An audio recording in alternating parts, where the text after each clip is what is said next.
అండి. అందరూ ఎలా ఉన్నారు? బాగున్నారా? నేను మీ లావణ్యని. చూసారా మా ఊరు ఎంత బ్యూటిఫుల్‌గా ఉందో. అందుకే మా ఊరంటే నాకు చాలా ఇష్టం అండి. ఎప్పుడైనా లీవ్‌కొచ్చామంటే మా ఊర్లో నుండి అసలు బయటికి వెళ్ళడానికి కూడా ఇష్టపెట్టుకోమండి. ఎందుకంటే మా ఊరు మధ్యలో ఉంటే చుట్టూ పొలాలుంటాయి కదా! ఉండడానికి కూడా కేరళలో ఉండేటట్టు అనిపిస్తుందండి. అయితే నేనైతే ఈరోజు మార్నింగ్ అయితే పైకి బట్టలు ఆరబెట్టుకోవడానికి వచ్చేటప్పుడు మా ఇంటి పక్కనే చింత చిగురు కనిపించిందండి. డాబా పైనుండి ఆ చింత చిగురుని తీసుకొని ఇంకా తిన్నానండి. చాలా పుల్లగా ఉంది.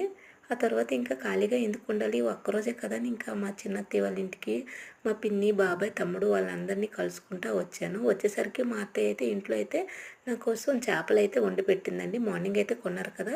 కొన్ని చేపలు ఎగురు పెట్టారు. కొన్ని చేపలైతే పులుసు పెట్టిందండి. అయితే చేప గుడ్లు కూడా ఫ్రై చేసి పెట్టారు నా కోసం. అయితే నేను వెళ్ళేది కూడా బస్ జర్నీ కదండీ! కొంచెంగానే తిన్నాను. మా అత్తయ్య అన్నది, "ఎందుకు ఇంత కష్టపడి వండానమ్మా తిను" అన్నారు. కాకపోతే నాకు తినడానికి అస్సలు ఈవినింగ్ బస్‌కైతే నేను బయలుదేరానండి. బాయ్.